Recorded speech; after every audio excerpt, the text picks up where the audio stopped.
I'm Will Hedrick. And I'm Jordan Schaffer. And this is Dog Ears and Timestamps, a book club podcast. This book has gotten Greek, dude. It has gotten Greek. That's a true statement. It's really good. I'm really happy with our choice this week. This set this next few weeks. Yeah. So far, super good. Yeah. I mean, this is, we were talking about it earlier. This is going to sound a little lame, but I feel like it's kind of how Arthur and George was like a retelling of a true story. That's kind of what this is. It's like a retelling of the classic Greek gods, the Greek Olympian gods, and the Titans and the Olympians. Sorry, those are different. I am learning. I thought I knew a lot more than I did, but I apparently don't know like anything about these gods. So this has all been kind of like fun for me. I've been like learning about each of them kind of as we go. So that's cool. You don't really have to have any background of the gods coming in. It's really accessibly written. Yeah. So that was cool. We were talking about earlier. You how much of the like gods and stuff did you know like before they started explaining things?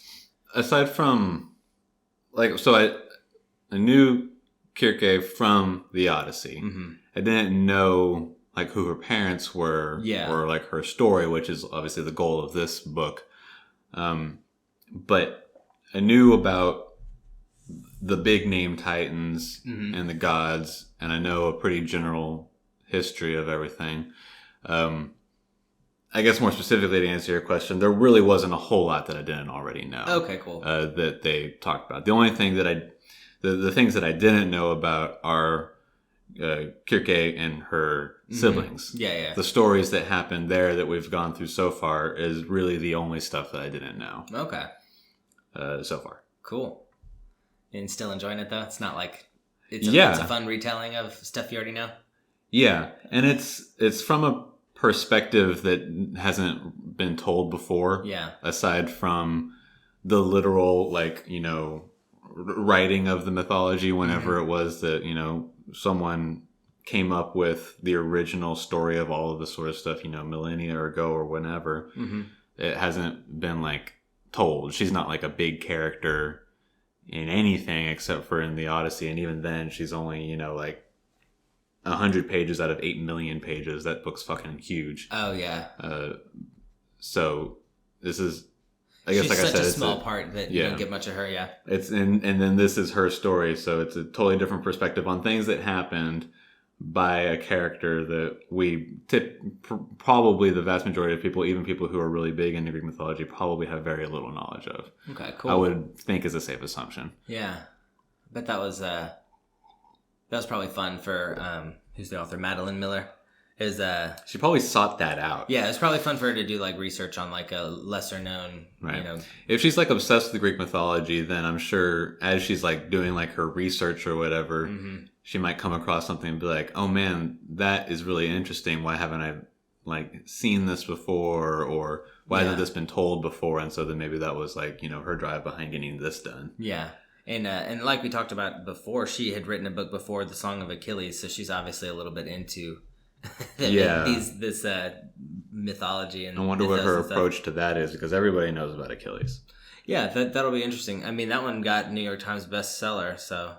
But I mean, maybe it's because everybody knows who Achilles is and the... Right. It's definitely a little bit more accessible than Circe. Yeah. As a character. Yeah. Well, cool. Let's take a step back. When did you read this week? When did you find time to... I managed to spread it out a little bit better than I normally do. Nice. Kind of an hour here, an hour there. Yeah. So just kind of throughout. I probably read 3 chapters at work yesterday. Oh, nice. Just because. Much, or? Yeah. But it's slowing down right now, so there's just nothing. There's little to do at work, so I had time to read. Okay. Nice. Well, that's cool. I actually did this book a lot like I had been doing Arthur and George, and I just sort of listened to it at work all day today. Mm-hmm. It was about 3 hours of content, for the 8 chapters, and it was cool. I mean, it was good. It wasn't it was hard to listen to that at work. I definitely paused it anytime anybody tried to talk to me, so that I could pay attention, because there were a lot of names that I was having trouble trying to remember, and then so at work, I was trying to like pull out my phone if I heard a name and like write it down real quick to help me remember who was who. And even still, it got a little confusing, but it was good. So I listened to it today, and then I went over it, and then I re-listened to it again, but like at a faster speed to do my like notes and recap what went over. Yeah, it was good. I mean, there wasn't any reason I held off till the end. It's kind of fun having it so fresh for me, I guess. Yeah. So, you want to get into it? Hop into it? Yeah, might as well. We start off with the beginnings of it. She talks about how when she was born, the word for what she wasn't known yet because nobody knew what it was that they were. Which, obviously we find out specifically what it is that's in reference to later on with their power and all that sort of stuff. But literally speaking, she's a nymph. Yeah. She's the daughter of the Titan Helios and the Nereid, what's her name? Perse. Yeah. We get some backstory on how they get married, how they have her, Circe, and Circe is a bit of a disappointment. She comes out, and Helios, being the Titan of the sun, has like prophetic ability. He can more or less see into the future or whatever. Oh, that's cool. I didn't know that. I didn't gather that. In the way that the sun always kind of brings the future and knows what's going to happen next because he's the sun. Yeah. It's kind of related to that idea, okay, I suppose. But he says that he like blesses her, but says that she's not going to be like anything huge or whatever. She's nothing special. Or at the very least, because she's a daughter, she could be married off for position and stuff like that, like things were back then.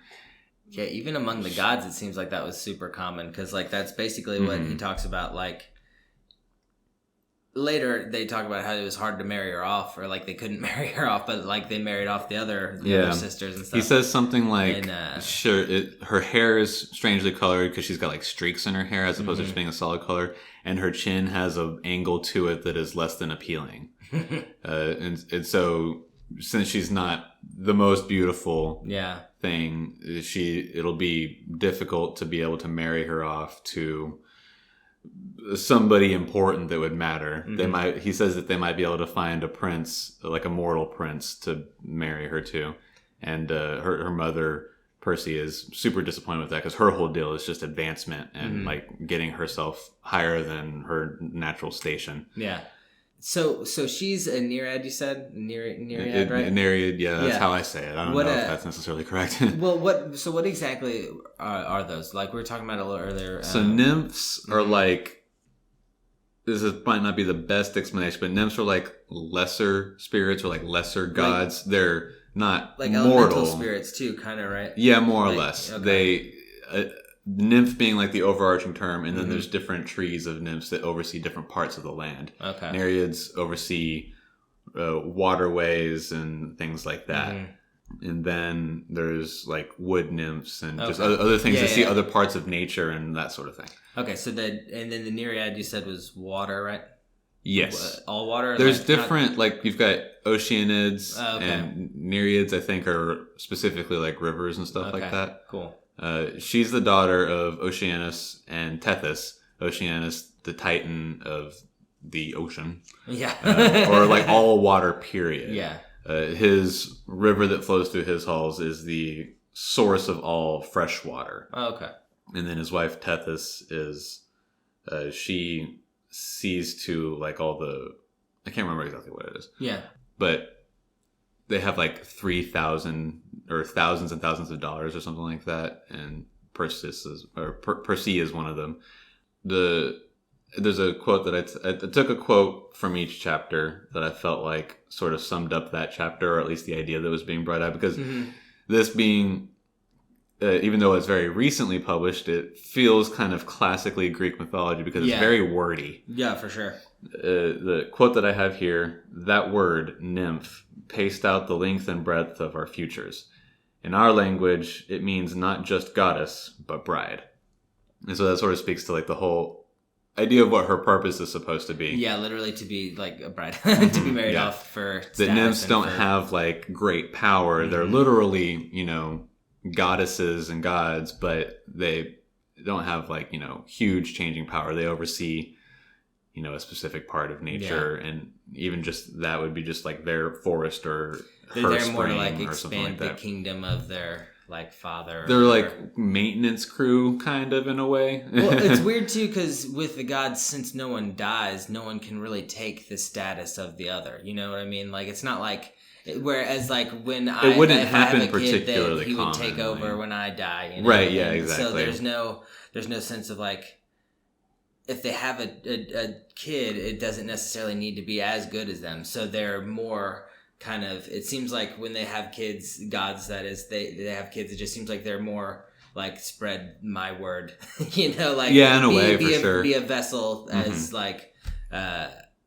in my like honor, a name almost. It seemed like definitely it seems like in a way all about reputation and like that's it's all it eternal, is. Yeah, so. because it's all about, and something that permeates every Greek story, it's all about showing up everybody else. Yeah, be like, I've got 8 million followers. Well, I have 8,000,005 followers. And they put gold at my altar. And just all sorts of shit like that. It's all about showing up your brother or your cousin or your sister. There was one scene, it's not really like important. Helios, he's got like a ton of cows, like a field of, I think he said like 40 golden cows. And it's like that was like his pride and joy. He ends up taking Circe, they pronounce it Circe in the audiobook for whatever reason, so I'm probably gonna flip back and forth between those.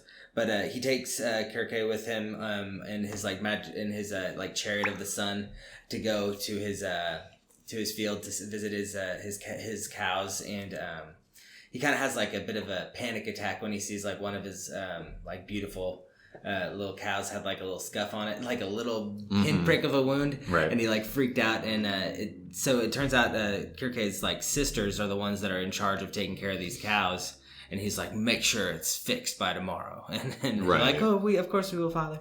And they go back, and the sisters the sister and brother, I think it was Perseus and Perseus and Pasiphae. Yeah, and they were like kind of teasing her, like, how'd you like father's cows? And she's like, well, they were gorgeous, like they were awesome. And they're like, she doesn't even know. And she's like, what don't I know? And she's like, well, father sleeps with the cat, fucks the cows, I think she said specifically. And like, so he like breeds with the cows, and they kill off the old ones so they look like they're immortal, perfect cows. He turns into a bull. Right, yeah. And he like, it's such a weird, that happened in the first chapter, and it like reminded me how like crazy Greek mythology gets, just like right off the bat. I was like, okay, I just get ready for anything. Right. Yeah. That was just like the vibe I got. It's just like everyone is super for me, the point of this chapter felt like get ready for anything, and everyone is like all about status and super like snarky and petty almost. So yeah, but that was what I got out of that chapter. So Circe she's the firstborn to Helios and Perse, and then not too long after, they have 2 more kids. First, Perseus and her first brother, and then not long after that, Pasiphae, who we just mentioned. Kind of like making fun of her for not knowing about the secret of the bulls or whatever, the heifers, and they are like super close, and they love not only torturing Circe, but they kind of make fun of anybody.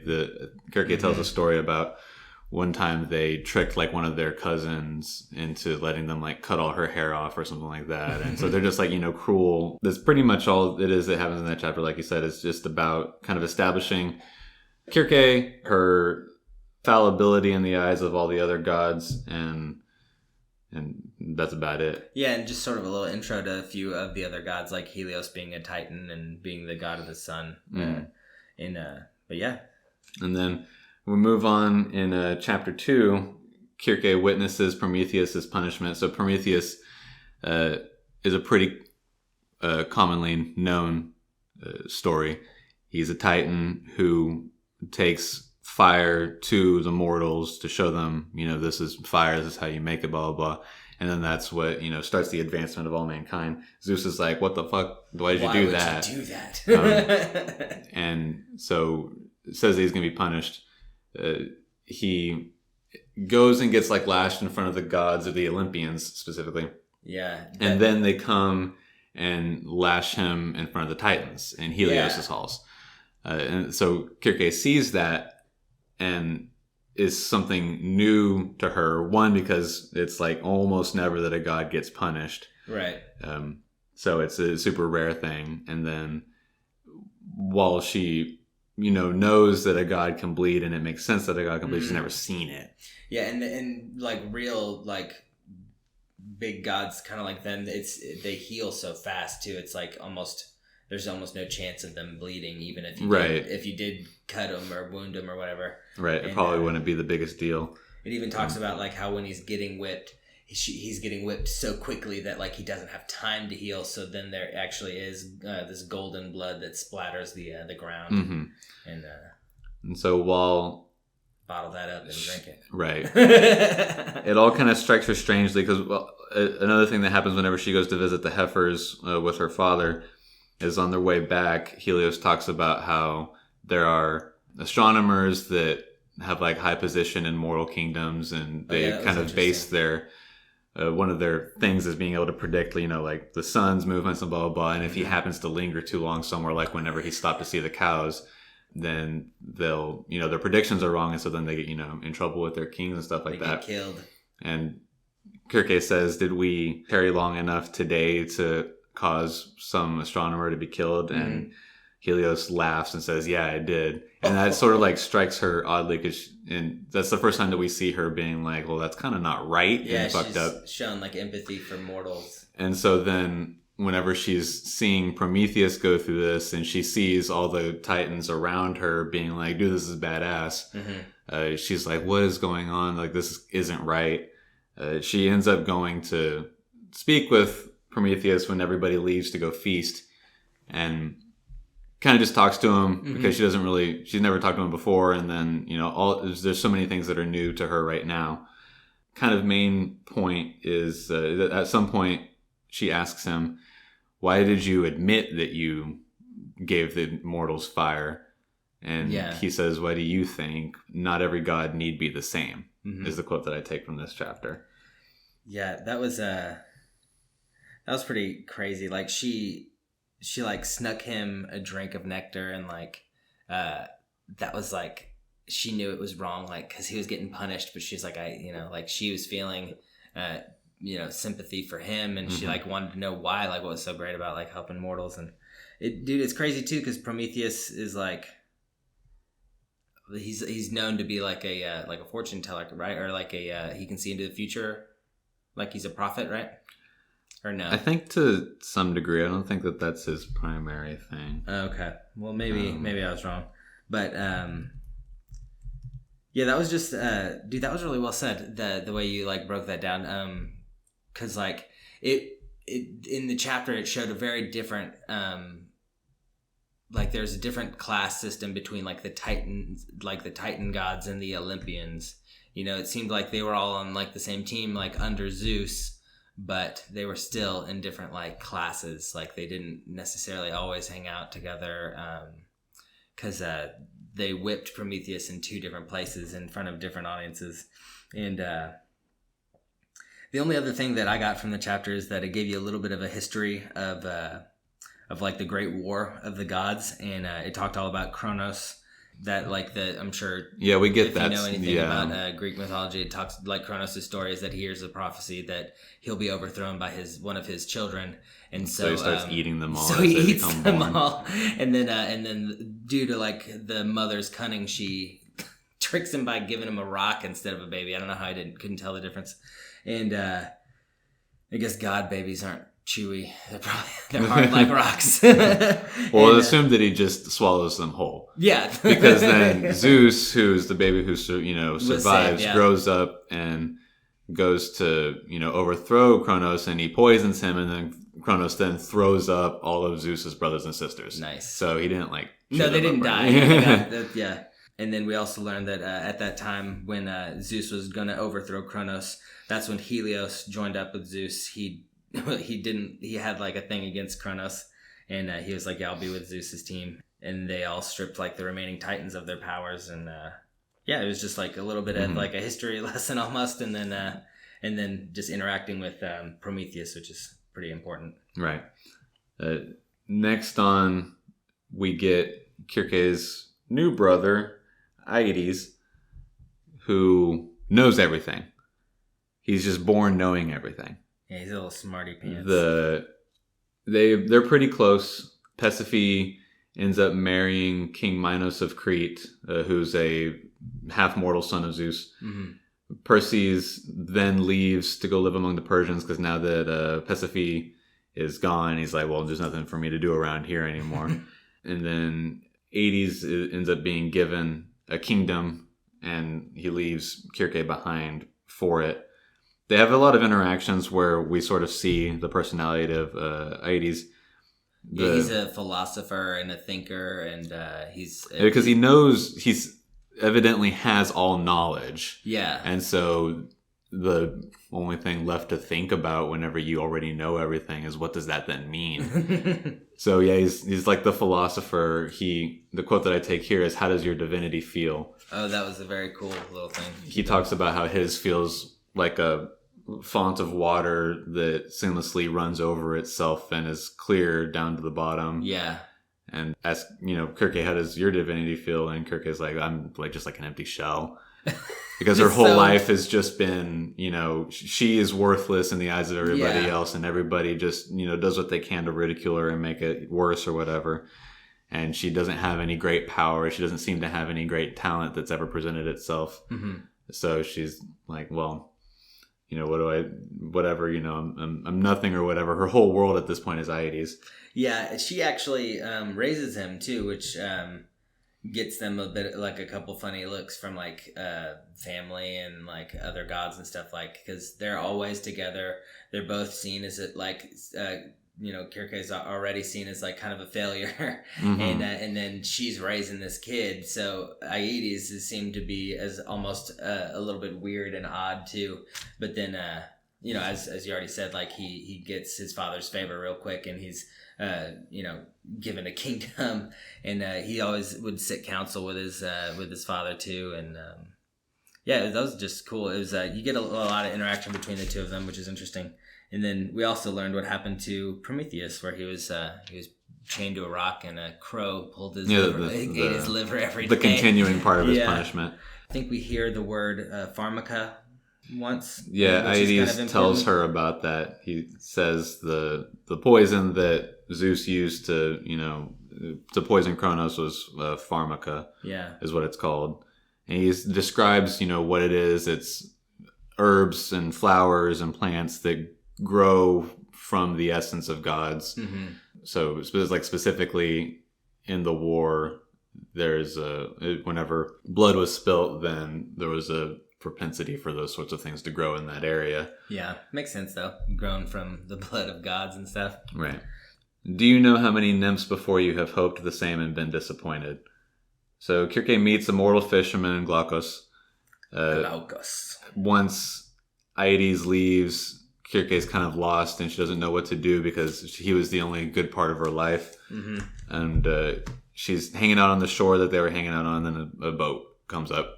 And it's got this mortal fisherman. They hang out and sort of become close. She's totally like drawn to him because he doesn't think that she's worthless or whatever because she's a god. Yeah. And he's just a mortal. Mm-hmm. And so she's just latching on to the next thing that comes her way that's positive. Yeah. And he's showing her some attention. She's just so like deprived of attention. And he's also so different from everything because he's not a god or a titan. Yeah. And so he's just like something that she can learn about and learn from. Yeah, it talks and then about everything about Prometheus is still sort of like lingering in her mind. Like, why did he care about the mortals as much as he did? And speaking of Prometheus too, it even talks about how like he's making a fire to cook like a fish, like he spits a fish or whatever with a stick and he cooks it over this fire. She's like marveling at the fact that he's making a fire and he has to keep adding wood and like keep it burning and like a kindling going, because her father, when he would make a fire, he just made it happen. He just light a log on fire and it would burn.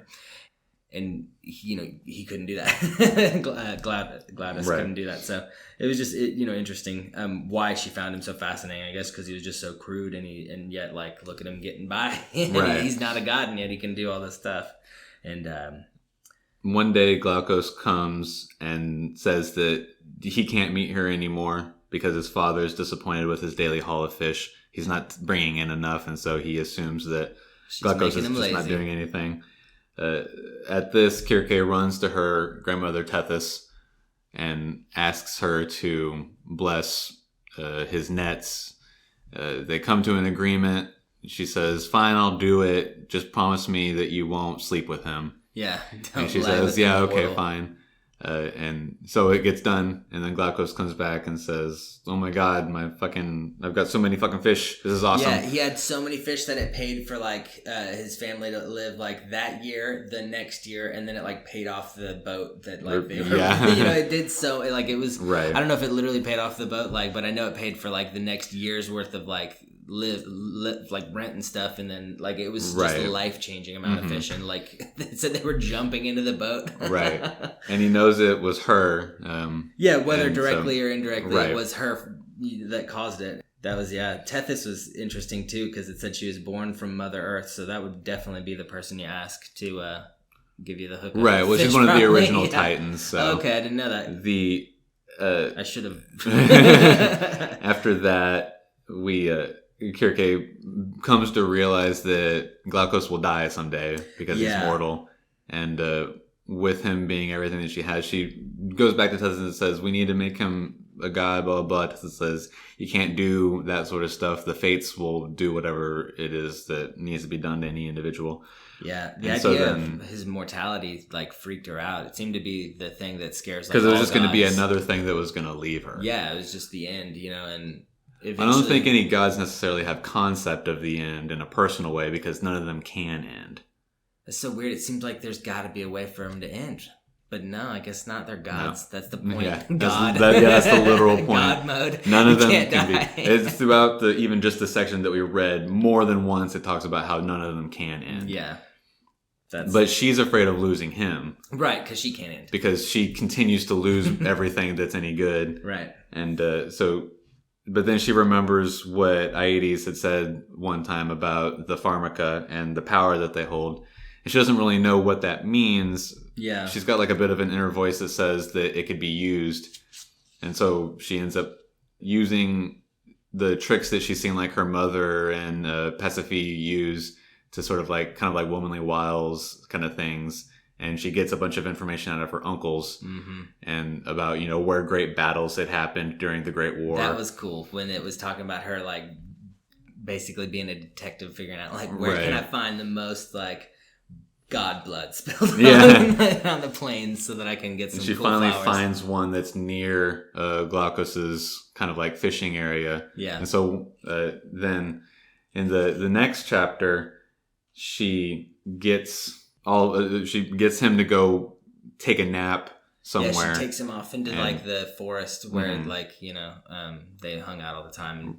Exactly. Sorry. Right. Coaxes him to take a nap. Yeah. Sorry. And then she uses some of the pharmaca that she finds to turn him into a god. As what happens. Yeah. She believes that what it does is it will turn you into whatever your truest form is. And so he turns into like a god of the ocean kind of, or like that's what his powers are sort of revolved around. That's his appearance. He's like blue. Yeah, it was cool. And he gets like a mermaid tail and stuff like that. Yeah, it talked about like this like blueness coming like from his like chest and like spreading through his body and like turning his skin blue. And how like there were like started to be like kind of these I don't remember. He gets like barnacles on him and stuff like that. It almost sounded like he was getting like wounded or hurt or something as they were explaining. But then it was like then they turned into barnacles. It was like, oh shit, he's turning into he's turning into a sea god. And and when after like this transformation he like wakes up with like all this power and he's like so freaking horny. Right, yeah. He's all about it. He loves it, dude. Yeah. But like, I know I literally said horny, but literally that's the farthest thing from his mind. Like, cause she was like, cool, now we can bed together cause he's a god. And he was like, I just want to be a god. Like, I want to go do God He's like stuff. all about it for like at the beginning. And so she's like, all right, I guess I'll just introduce you to everybody. So she takes him back with her. To meet the fam. And everybody's like, holy shit, this is awesome. This is like the first time this has ever happened that someone became a god. Immortal? Yeah. And so he is like a relatively powerful god or something like that. He's set up with a domain in the water. Yeah, Poseidon hooks him up real quick. And he sort of starts just living the fresh god life where he's just like partying nonstop and stuff like that. I think he even pulls Circe over and is like, I've never been so happy. And she's like, I'm happy for you, thinking like that he's thanking her, like, and he's like in love with her because it talks from her perspective how they share a bunch of like subtle glances at different meetings, even if like he doesn't necessarily have all the time for her like he used to. It didn't matter to her because she could tell, just from his gaze, and it was just right after it seems like, okay, maybe he does kind of like Circe. It's like, we meet Scylla. Well, it felt like pretty immediately he was already over her. Yeah, right as he became a god. Like, she was still under the illusion that he was going to be with her. But I think we could probably tell, I guess, yeah. Right. I began to see that nymph Scylla everywhere. So Scylla's another nymph, a cousin of hers that ran around with Perses and Persephone, and was just cruel to everybody along with them. And she's also evidently very beautiful. Yeah. And she catches Glaucus's eye, and I think that in the same way that everybody was constantly making fun of Circe and tormenting her, she was able to see that he was very important to Circe. Certainly since Circe made such a fuss whenever she first and second goes to Tethys about, oh, bless him, oh, make him a god, And so everybody's like, okay, well, she's into this mortal, which wasn't like new for a nymph to be into some mortal. And so Glaucus ends up, he's given her like all sorts of like gifts and stuff like that. And then they are going to end up becoming married. Circe kind of can't believe it and goes to talk to Glaucus about it. And Glaucus is just like, hey, I'm not into you. You're like my sister. And so like in her sort of like sorrow, she says, okay, well, I'm going to go get some pharmaca and I'm going to turn Scylla into her true self, which is a spiteful, awful, nasty cunt monster. Yeah, I mean, for real though, that's what she is. She's like so fucking like mean girls, like she's just malicious, showing it off in front of her, like, look at all my pearls. Right. Yeah. So she goes in and gets some more flowers. It says that she gets 100 of them. Yeah. And drains all of their sap into the grotto that Scylla bathes in frequently prior to the feast that's going to be happening, for the wedding or whatever. Scylla then goes and does so and turns into this horrible, awful monster. Yeah, that was pretty cool how, Circe didn't see it happen, but it was like described to her. Yeah, she goes to the feast to see, what happened because she didn't see the result. She just did it, went to sleep, and then the next day the feast is happening. She goes there, and her aunt Selene, who is the Titan of the Moon, that's a cool name, is retelling the story of what happened because she heard Scylla like losing her shit in the water, and went to go see like what is going on. She's transforming into this awful squid with like 6 heads and all these tentacles and this, shit. Like tentacle shot out of her chest, and then like 12 giant squid tentacles came out of her, and her neck elongated, and like you said, 5 or 6 heads came out. Like, and as she's telling the story, all the other Titans are like, "Oh my god, that's fucking awesome!" And Circe is like, "Man, this is just like when Prometheus was getting tortured. Like everybody just loves the torment of everybody else." Yeah, I mean, I guess since it's literally like humans that created the stories of the gods, of course the gods are going to have human like traits, but that is so like people love drama. Right. Well, you can also sort of having that sort of mythology, every city worships a different god.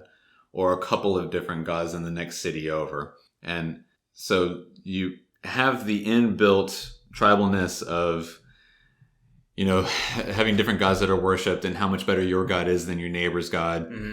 And was it that like competitive like that? Well, that's how all things are, period. I just kind of thought there especially were so many, with religion. I just thought there were so many gods that it was like, and we're all going to the underworld, like that it didn't really matter as long as you just kind of respected them. Well, you worship whatever god it is that best suits your life. So if you're a farmer, you worship the gods that have to do with the growth of your crops. Right. And if you're a fisher, then you worship the gods that have to do with your business there. So the seas. And then as a city, the city will pick.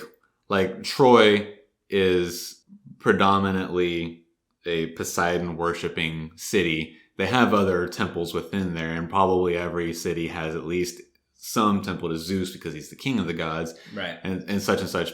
And so there is a tribalism about which god it is that your city worships. Mm-hmm. And so then they imprint that sort of feeling on their gods. So that's why the gods are also fucking competitive.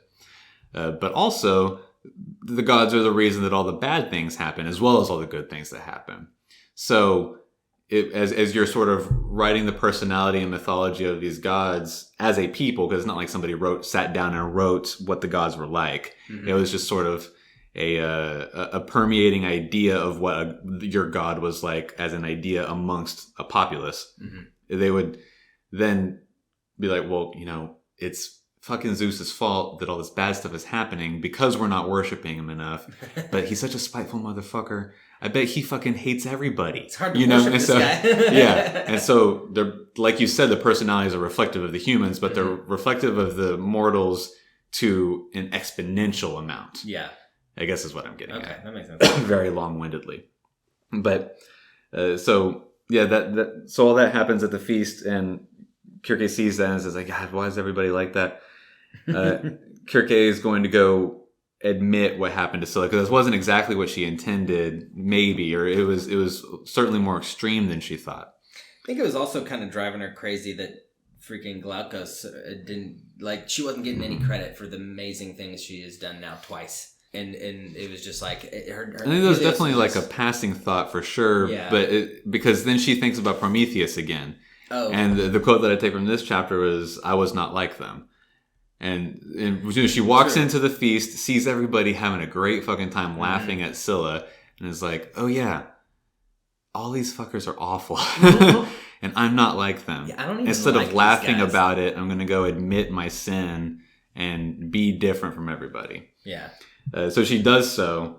And Helios is like, you didn't do anything. You might have been the catalyst, but it wasn't your power that did it. I think he talked about like how his children had been known to have some sort of prophetic ability. So he believed common amongst his children. That she had just like maybe seen the prophecy as it was like right before it was happening, and took him to the place. And so did the thing. She the designated spot by the fates in both situations. Right. It wasn't her power or the flowers, because him and Zeus took all the power from the flowers. Yeah.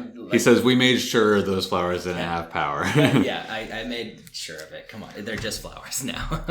But she defies him and says, no, there's power in those fucking plants. You're wrong. And then he's immediately like, what? And like turns like super sun mode on and like burns the shit out of her. Yeah. And then that's just the end of it. Don't embarrass me again. Right. And then next thing we know, Aedes is back, right? Yeah. She, after like a day of being stuck sort of like in a burnt position, she heals up and she like kind of wanders off. And then one of her uncles finds her and says, hey, we need to go back to your father's halls. And so they go, and Aedes is there.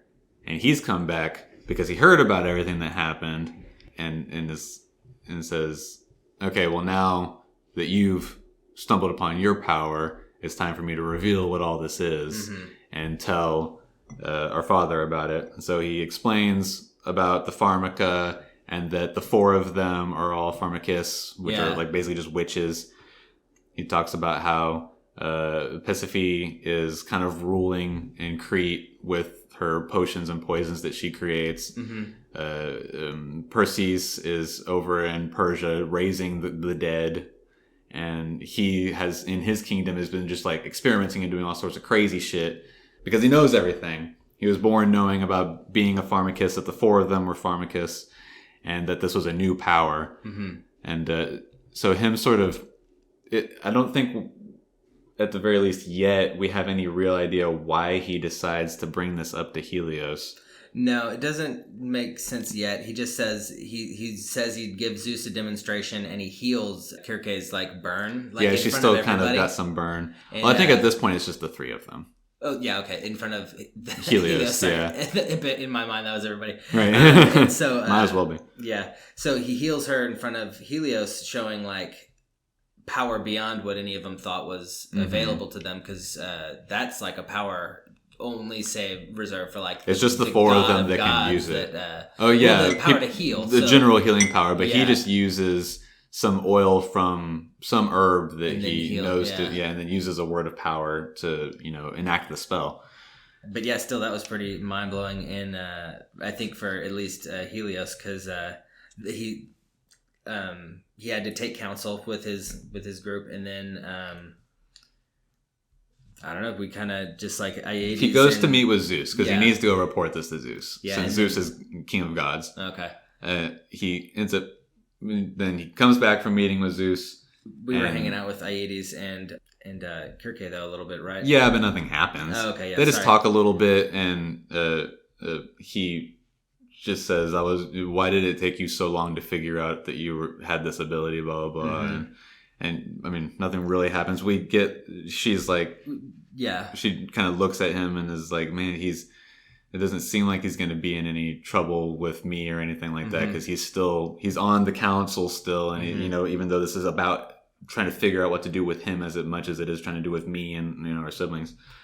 I think the real reason I wanted to bring up that they were together is because this is when I learned that sorcery, like, or pharmaca or whatever, it can't really be taught. She asked him if he could teach her some of it. And you can't teach it. You got to just figure it out yourself.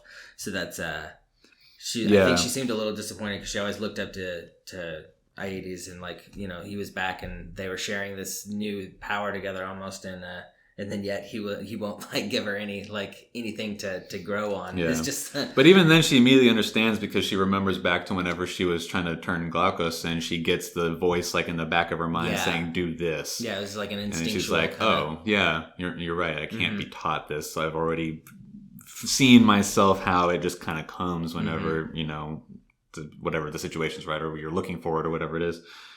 But then, after, however long all the council takes, because it's hard to know exactly how much time passes in any one section of this, because like Prometheus giving everybody fire and then taking 100 years to be punished, or however long it took, is thousands of years, or at least 8,000 years prior to whenever Glaucus could have possibly been born. Yeah, because he was so freaked out by the fact that he thought Circe had met Prometheus. So he's like, how old is she? That's, But then we'll spend half a chapter that only takes 3 days. So it's exactly. It jumps around, and there's almost never any moment where it says, and this took 5 years, or anything like that. Right.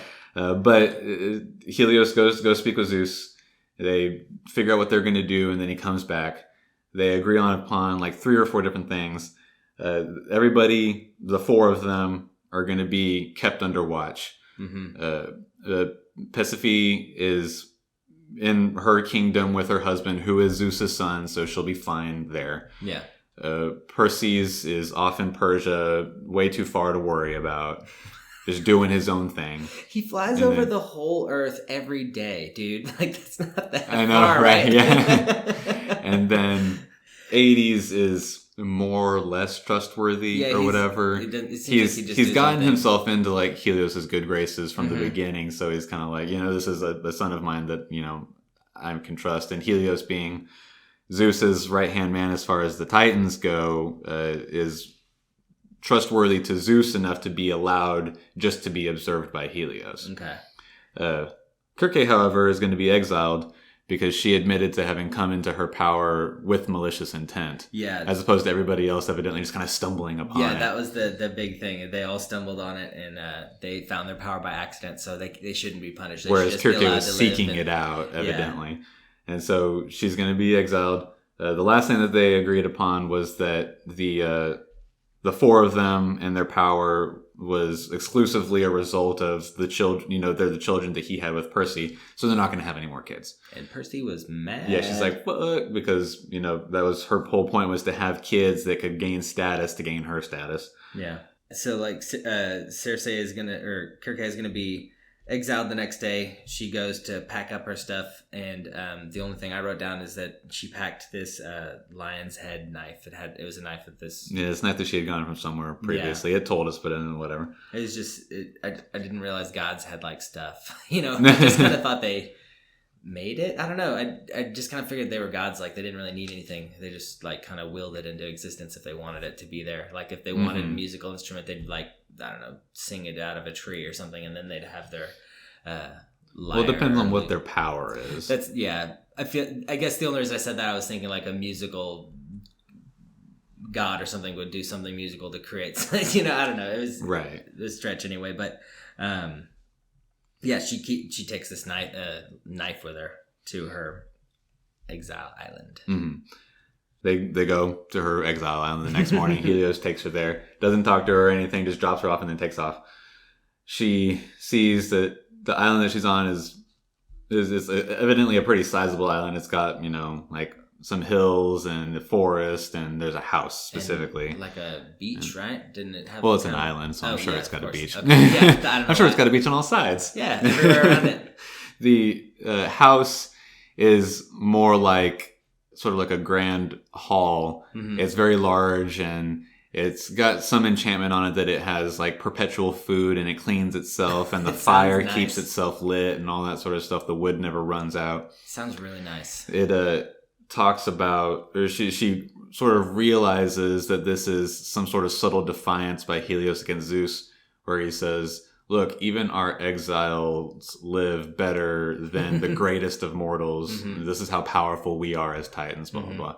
So it's just like a monument to his pride, being the most prideful Titan there is. But the woods sort of draw her attention. It's like dark and mysterious. And then with all her knowledge now of like, how herbs are a source of power, or that at least have power that she can draw out with her ability, eventually it kind of gets the better of her, and she goes to go check it out and just start exploring.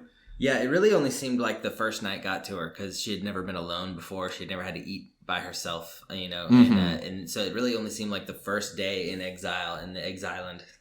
No, but in exile, it only seemed like the first day in exile was hard for her, because the next day it's like, well, this is my fate. Time to learn, because you're right. What you just said, like she at this point she's got nothing but time on her hands, and she learned that no she other has purpose. This new power that's like unheard of. So it's time to experiment. And it also talks about how nothing was beneath her because she had never done any of it before. So spells I don't know, different like magic that Aedes would have thought was like trivial and whatever, like changing the color of the fire.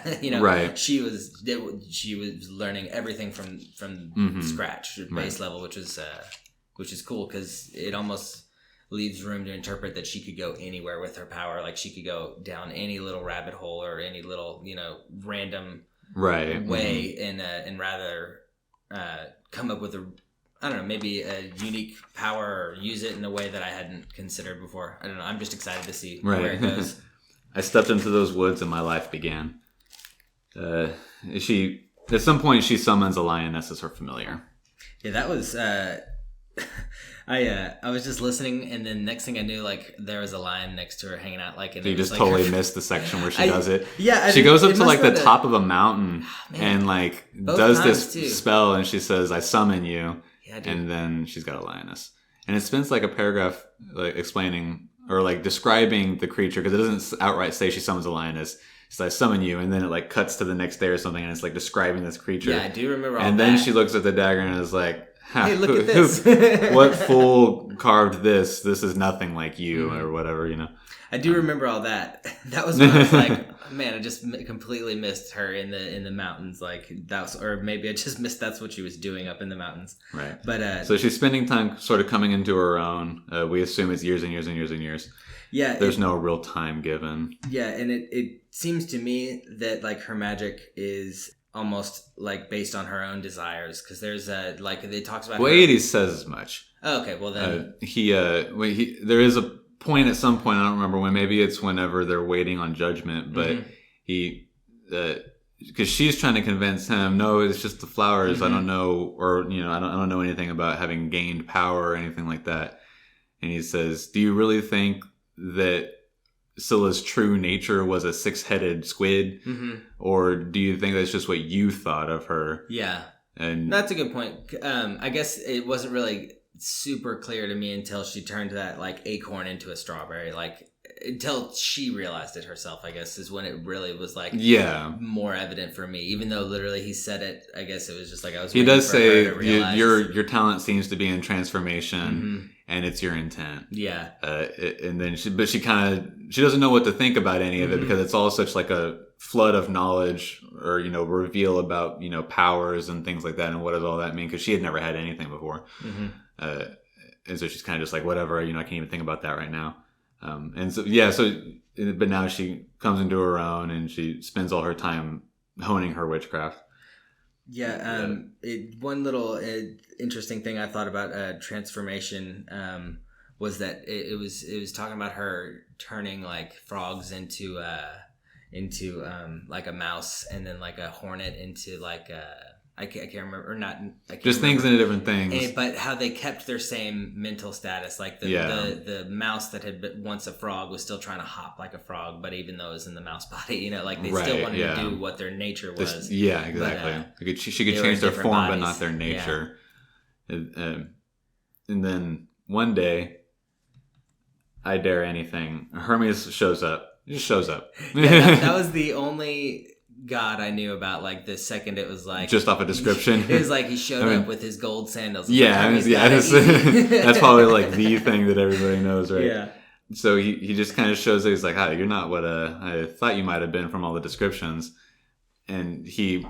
So what does that mean? He thought she'd be uglier, or like? I think he thought that she was just going to be like some sort of like dark sorceress witch or something like that, some evil force. He says she looks just like a basic, like a farmer girl almost. Right? Yeah, her skirt's dirty, her hair is like in a mess or whatever, because she's just out there fucking doing gardening and shit, And she's like, "What are you doing here?" And he says he stole Apollo's harp, his brother. Yeah. And so he's hiding. Yeah, can I hang out here? I don't think anyone's going to look on your little island. Right, yeah. And so they talk a lot. They spend a lot of time talking. And she finds out that one of the big problems with her was that her voice was awful to the Titans. And but he tells her, no, you just have a human's voice. And that's why she's so appealing to mortals and humans, and why she's not frightening, because... it'll become a thing later on. I think she just noticed that, that's probably why Glaucus didn't run away, I guess. I don't know. Maybe it definitely contributed to it. Yeah. Because at first Glaucus was still like, oh shit, that's a goddess. I don't want to mess with that. Oh my god, you're so great. What can I do for you? And then she has to talk him down. But yeah, she just gets the revelation from Hermes that she just has a human voice. He's familiar with it because he spends a lot of time with mortals, and then they end up becoming lovers. Yeah. Just because Hermes is just like a whatever kind of dude. He's just like, yeah, I'll go over here. I'll fuck that. Whatever. This is cool. Whatever. I think that he is kind of amused by her and her attitude, because now that she's coming into her own power and she's like, well, fuck everybody, they exiled me. She's kind of not afraid to talk back to him a little bit, and he appreciates that sort of novelty. It's probably not bad having a dark sorceress on your team too. You know what I mean? In your back pocket, I got a girl that can do a cool spell. Potentially so. Yeah, it's definitely with all the jostling for position that the guys are constantly doing. It wouldn't be surprising if that was at least a thought that. Yeah, definitely trading in favors and stuff. But he brings her, news as he visits her periodically. This is what's going on with your family. This is we learn what's happening to the rest of the gods. Yeah, at some point she asks him what happened. Where is Scylla? Does she find her place in the water? And he says, yeah, she's actually not too far, man. she's right over there. She found this trench that's pretty dope. On one side's a whirlpool, and the other side's this cave that she hangs out in and eats everybody. Foreshadowing. Yeah. Because as we know what happens in the Odyssey, and this, this being a character that we know from the Odyssey. And she also finds out from him the name of her island. Ooh, it's Aia. Yeah. And- Aia is how it sounded in the audiobook. And I was saying it earlier and it was so hard. The pronunciation that I looked up was Aia. Something like that. You know, it's another language. And she immediately knows what that is. He's even like, you know what this is. I don't have to tell you what that is. It's the site where Helios pledges his fealty to Zeus. Mm-hmm. And by slaying a Titan giant that's there to be like, look, kills this dude. And he's like, see, I'm on your side. And so that giant's blood spills on the island. And so she's like, oh, fuck yeah. There's got to be some I'm going to find some Pharmaca here, yeah. That's just like a generic word for like magic flowers, right?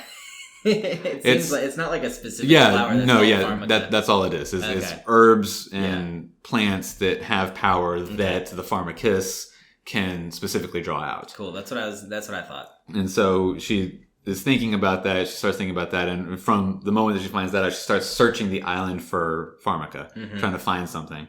She ultimately does find some, and she starts like nurturing it in secret because she's going to use it to do something. She talks about it being like a curse-breaking plant and stuff like that, and so she's going to, I don't know, maybe she's trying to break her exile or something like that. Yeah.